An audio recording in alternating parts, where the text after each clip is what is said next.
Good morning. बल एवं विस्थापन का गुणनफल कहलाता है। ठीक है। बल मतलब फोर्स, विस्थापन मतलब डिस्प्लेसमेंट, इनका गुणनफल क्या कहलाता है? तो W बराबर एफ एस आपने आपने पढ़ा होगा, तो ये वर्क है। ठीक है, यानी कार्य। ठीक है। कार्य जो बल एवं विस्थापन का गुणनफल है, वह क्या है? सदिश है कि अदिश है कि ना सदिश ना अदिश? तो ध्यान रखेंगे, कार्य के फॉर्मूले W बराबर एफ एस में बल जो है वो तो आ, सदिश है, लेकिन जो कार्य है वो विस्थापन क्या है? अदिश है।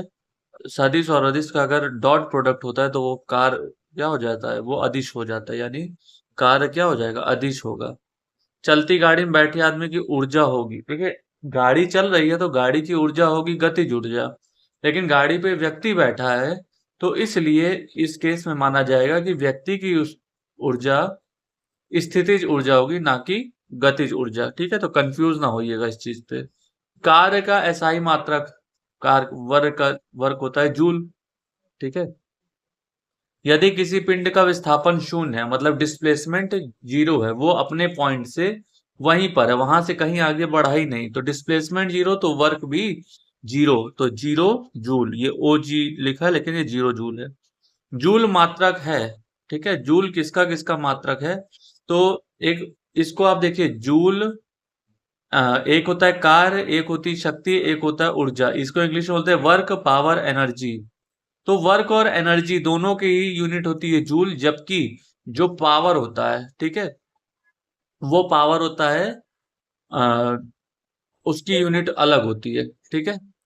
तो उसमें हमको क्या करना है, जैसे ये बोलते हैं शक्ति ये वॉट में नापी जाती है। ठीक है, जैसे हम लोग बोलते हैं 746 वॉट बराबर 1 आवर 1 हॉर्स पावर, तो वही ये वॉट में होती है। तो यहाँ पर सिंपल जूल का मात्रक क्या हो जाएगा? जूल का मात्रक हो जाएगा कार्य और ऊर्जा। ठीक है। ये कोई ऑब्जेक्ट एच ऊंचाई पे, यहां से एच ऊंचाई पर है, उसका वजन एम है, तो उस वस्तु की स्थितिज ऊर्जा क्या होगी? स्थितिज ऊर्जा का फॉर्मूला है M G H, mass into gravity into height. तो बस यही पे हमारा फॉर्मूला ये हो जाएगा। यहाँ पे दोनों इक्वेशन वही दी है, एम जी एच, तो ये एक एरर है। कार्य करने की क्षमता, देखिए कार्य करने की जो क्षमता होती है, ठीक है, तो उसको क्या कहते हैं? तो उसको कहेंगे हम ऊर्जा।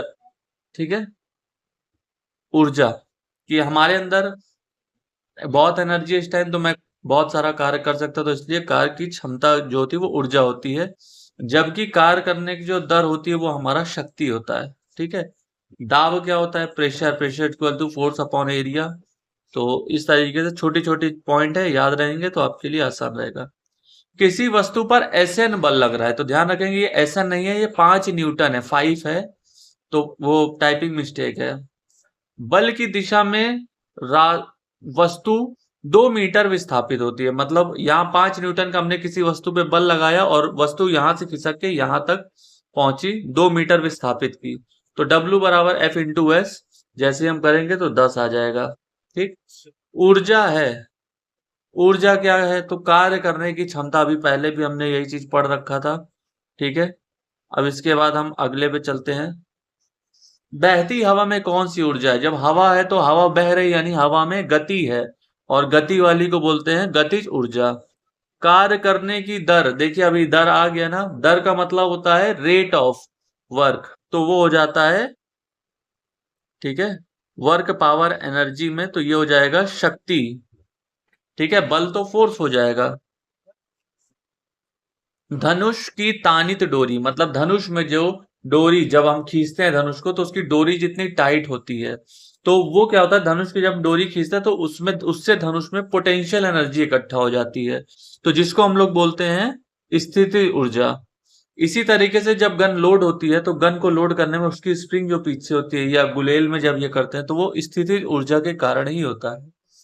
शक्ति कहते हैं, अभी हम लोगों ने पहले ऊपर पढ़ा, अब उसको घुमा के पूछा, पहले डेफिनेशन दिया और पूछा क्या है, अब ये जस्ट उल्टा। शक्ति कहते हैं तो कार्य करने की दर।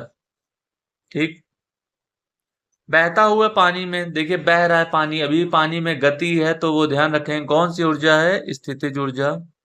ओ सॉरी, गलत हो गया, हमने क्या बोला, गति है जिसमें तो गतिज ऊर्जा। ठीक है, गलत वो पॉइंट में रख दिया।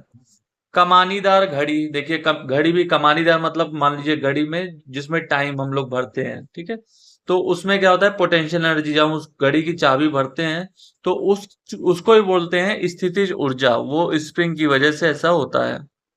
ठीक है। कमानी में देखिए, घड़ी को घड़ी ना लिख के अगर कमानी बोल दे सीधे सीधे, जैसे एक बच्चों के खिलौने बहुत सारे होते हैं ऐसे घुमा घुमा के रोटेट करने वाले, ठीक है, जिसको हम लोग ऐसे रोटेट करते हैं, चाबी भरते हैं, उसके बाद रख देते हैं जमीन पे, तब वो चलता है।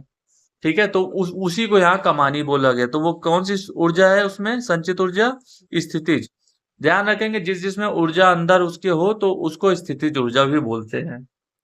छत पर दौड़ते हुए बालक में है, देखिए बालक दौड़ रहा है, अगर जमीन पे भी दौड़ रहा है तो उसके अंदर होगी गतिज ऊर्जा। छत पे खड़ा है तब भी बालक में गतिज ऊर्जा है, क्योंकि अगर बालक छत से गिरेगा या कूदता है तो बालक में क्या हो जाएगा, अपने आप स्थितिज ऊर्जा गतिज ऊर्जा में परिवर्तित होगी। यहाँ पर जो ऑप्शन दे रखा है, तो दौड़ता हुआ बालक, बालक दौड़ भी रहा है, अगर बालक दौड़ते हुए छत से कूदे तो फिर वो क्या हो जाएगा, तो उसमें हो जाएगा स्थितिज और गतिज दोनों ऊर्जा होगी। पटना के गोल घर पर बैठे लड़के के पास, पटना का गोल घर जैसे हम लोग यहाँ कानपुर में होता है घंटा घर, अगर कोई उस पर ऊपर बैठा हो तो उसके पास कौन सा बैठा है, ध्यान रखिएगा बैठा है, तो जाहिर सी बात है स्थितिज ऊर्जा होगी, क्योंकि वो ऊंचाई पर बैठा होगा। यहाँ ऊंचाई से मतलब है। ऊपर उठाई गई हथौड़ी में, हथौड़ी आपने ऊपर उठाई, इस पॉइंट पे हथौड़ी अपने यहाँ से इस पॉइंट पे हथौड़ी उठाई, तो इस ऊंचाई के कारण उसमें एक स्थितिज ऊर्जा होगी। जैसे जैसे आपकी ऊंचाई जितनी ज्यादा होती जाएगी वैसे वैसे ही हथौड़ी की स्थितिज ऊर्जा उतनी बढ़ती जाएगी। तो ध्यान रखेंगे स्थितिज ऊर्जा है। ठीक है, तो अब हम इसको सबमिट करते हैं। ये देखिए 20 में 20, एक ये जो गलत हुआ है ये एरर थी, गलती से दूसरा पॉइंट दब गया था। Thank you class.